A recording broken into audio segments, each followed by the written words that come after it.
আরজিকরের পর জয়নগরে এক ছাত্রীকে নির্মমভাবে মেরে ফেলার ঘটনায় তোলপাড় পড়ে গিয়েছে গোটা রাজ্যে। তবে ঘটনার সঙ্গে জড়িত এক ব্যক্তিকে ইতিমধ্যেই গ্রেফতার করেছে পুলিশ। আর গ্রেফতারের পর তাকে জিজ্ঞাসাবাদ করতেই সে সব দোষ স্বীকার করে নিয়েছে। নিজের মুখে সে জানিয়েছে যে এই গোটা কাজটা সেই করেছে, ঠিক যেরকম সঞ্জয়ের ক্ষেত্রে হয়েছিল। সঞ্জয়কে যখন গ্রেফতার করা হয়েছিল, সঞ্জয় স্বীকার করেছিল যে সঞ্জয় এই ঘটনায় সমস্তটা করেছে। এবার এই জয়নগর কাণ্ডে যাকে গ্রেফতার করা হয়েছে তিনিও নিজের মুখে সমস্তটাই জানিয়েছে যে সে নিজেই সেটা করেছে। ধৃতের নাম মোস্তাকিন সর্দার। জানা গিয়েছে তিনি নাকি জয়নগর বাজার এলাকার বাসিন্দা, তার বিরুদ্ধে এই অভিযোগ। আর সব থেকে বড় বিষয় হলো গ্রেফতারের পর নাকি তিনি পুলিশি জেরায় নিজের মুখে অপরাধের সব কথা স্বীকার করে নিয়েছেন। মানে তিনি যেই ঘটনার সঙ্গে ওতপ্রোতভাবে জড়িত, তিনি যে এই পৈশাচিক কাজ করেছে তা এক প্রকার পরিষ্কার। কিভাবে অপরাধী ধরা পড়লো সেটা একটু আপনাদেরকে জানাই। ঘটনার দিন ছাত্রীকে নিজের হাতেই নাকি মারে মোস্তাকিন সর্দার।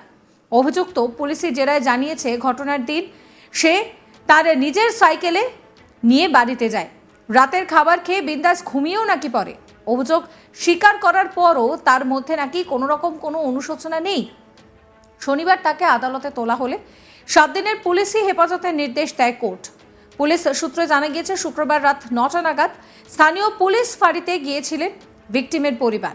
তারপরে তারা গোটা ঘটনাটা পরিষ্কার করে জানান। ফাঁড়ির পুলিশ জানায় যে এই ঘটনায় এখানে নয়, এফআইআর করার জন্য তাদেরকে থানায় যেতে হবে, কেননা ফাঁড়িতে কোনো অভিযোগ নেওয়া হয় না। এ নিয়ে আমার কালিক ঠিক কি জানাচ্ছেন শুনুন।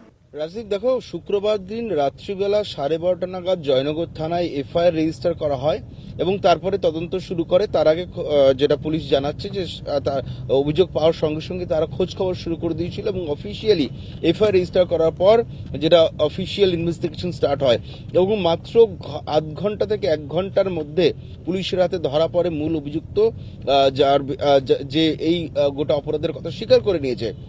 জানা যাচ্ছে তার নাম মোস্তাকিন সর্দার। এই মোস্তাকিন সর্দার কিন্তু এই জয়নগরের কাছে একটি বাজারের এই এলাকারই বাসিন্দা এবং তার বিরুদ্ধেই অভিযোগ এবং পুলিশ সূত্র জানাচ্ছে যে সে ইতিমধ্যে অভিযোগ স্বীকার করে নিয়েছে। এবং কিভাবে ধরা পড়ল, যেটা পুলিশ সূত্রে জানা যাচ্ছে, শুক্রবার দিন প্রথমে রাত 9টা নাগাদ একটি আউটপোস্ট বা পুলিশ ফাঁড়িতে গিয়েছিলেন এই ভিকটিমের পরিবার এবং তারা গিয়ে পুলিশকে গোটা বিষয়টি জানান। কিন্তু পুলিশের তরফে জানানো হয় সেখানে যেহেতু এফআইআর হয় না, সেটি যেহেতু পুলিশ ফাঁড়ি মাত্র, সেই কারণে নিয়ম অনুযায়ী থানাতে গিয়ে একটি অভিযোগ দায়ের করতে হবে। এবং এখানেই নির্যাতিতার পরিবারের অভিযোগ যে পুলিশ সহযোগিতা করেনি, পুলিশ অভিযোগ নেয়নি। কিন্তু পুলিশ যেটা দাবি করছে, তারা অভিযোগ পাওয়ার সঙ্গে সঙ্গে তারা খোঁজখবর শুরু করে এবং নির্যাতিতার পরিবারের সঙ্গেই তাদের পুলিশের লোকেরা ছিলেন এবং পুলিশ নির্যাতিতার পরিবারকে উপদেশ দেওয়া হয় যাতে জয়নগর থানায় এসে অভিযোগ দায়ের করেন, কারণ থানা ছাড়া যেহেতু অন্য কোনো জায়গায় এফআইআর করা সম্ভব নয়, সেই জন্য থানায় আসতে অনুরোধ করা হয়। এবং রাত 12:15 নাগাদ নির্যাতিতার পরিবারের সদস্যরা জয়নগর থানায় গিয়ে অপহরণ এবং নিখোঁজের একটি অভিযোগ দায়ের করেন। তার উপর ভিত্তি করে কিন্তু পুলিশ একটি এফআইআর রেজিস্টার করে এবং সেই এফআইআর হওয়ার সাথে সাথে রাত 12:30 নাগাদ আমরা জানতে পাচ্ছি যে এফআইআর রেজিস্টার হয় এবং সে তখন তদন্ত শুরু করে। পুলিশ সূত্রে খবর, ভারতীয় ন্যায় সংহিতার 103 এবং 238 এই দুটি ধারায় এফআইআর স্টার্ট হয়। এবং তারপরে যখন এই ঘটনার তদন্তে নামে বাজারের কাছে খোঁজ খবর করতে গিয়ে একজন সাক্ষীকে পাওয়া যায়।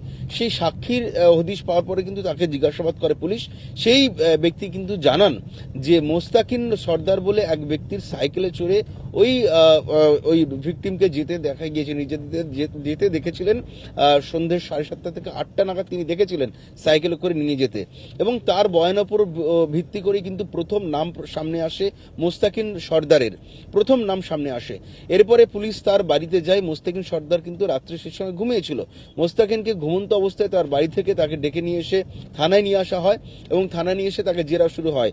যেটা পুলিশ সূত্রে খবর, মাত্র আধ ঘন্টার মধ্যেই সে তার গোটা অপরাধের কথা কবুল করে ফেলে এবং সে গোটা ঘটনাটি জানায় পুলিশকে।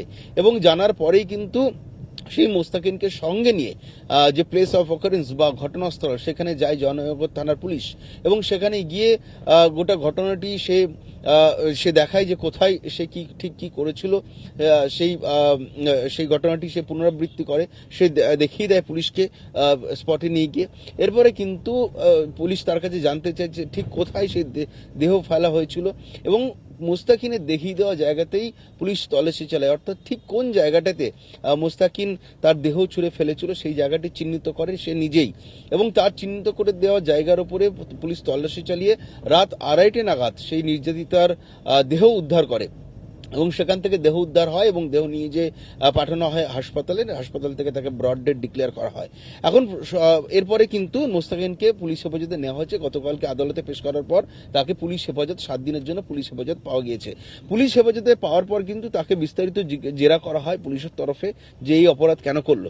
যেটা পুলিশ সূত্রে আমরা জানতে পারছি, মোস্তাকিন কিন্তু নিজের অপরাধের কথা কবুল করেছে, কিন্তু সে হত্যাকাণ্ডের কথা স্বীকার করেছে। সে পুলিশের জেরার মুখে ভেঙে পড়ে সে জানিয়েছে যে সে হত্যা করেছিল সেই ভিকটিমকে, কিন্তু সে কিন্তু তাকে নির্যাতনের কথা সে অস্বীকার করেছে। যে তার বিরুদ্ধে আরো যে সমস্ত অভিযোগ করছে সেগুলো কিন্তু সে পুলিশ হেফাজতে থাকাকালীন সে অস্বীকার করছে, যদিও হত্যা করেছে বলে সে স্বীকার করেছে, এমনটাই পুলিশ সূত্রে দাবি।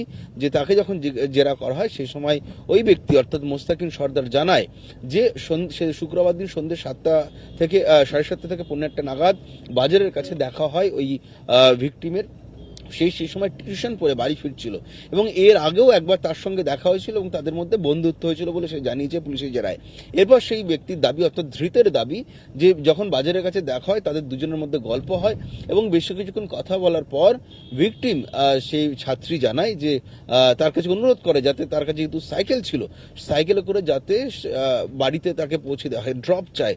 সেই ছাত্রী তার কাছে ড্রপ চায় যাতে তাকে বাড়িতে সাইকেলে করে নামিয়ে দিয়ে আসে এবং সেই সুযোগ নিয়েই এই মোস্তাকিন সর্দার তাকে সাইকেলের পেছনে চাপিয়ে তাকে নিয়ে যায় বাড়িতে ছাড়তে যাওয়ার নাম করে। সে একটি জমির উপর দিয়ে সে চালাতে থাকে, জমির কাছে নিয়ে যায় এবং যখন নির্যাতিতা তাকে জিজ্ঞেস করে সেই সময় কিন্তু জানায় যে তাকে একটি শর্ট রাস্তা দিয়ে তাকে বাড়িতে ছাড়তে নিয়ে যাচ্ছে এবং এরপর একটি জমির কাছে যেটা ধৃতের দাবি পুলিশের কাছে জেরার মুখে সে জানিয়েছে, এটা জমির কাছে সে সাইকেল দাঁড় করায় এবং সেই ভিকটিমকে সেই ছাত্রীকে জোর করে একটি ঝোপের মধ্যে সে নিয়ে যায় এবং তার উপর অত্যাচার করে, তাকে নির্যাতন চালায় এবং তারপরে যখন সে ব্যর্থ হয় এবং সে ভয় পায় যদি সে বেঁচে থাকে তাহলে সে তার ধরা পড়ে যাওয়ার ভীতি মনে সঞ্চার করে যে যদি এই ছাত্রীটি বেঁচে থাকে তাহলে সে কিন্তু গ্রেপ্তার হয়ে যাবে বা তার কড়া শাস্তি হবে।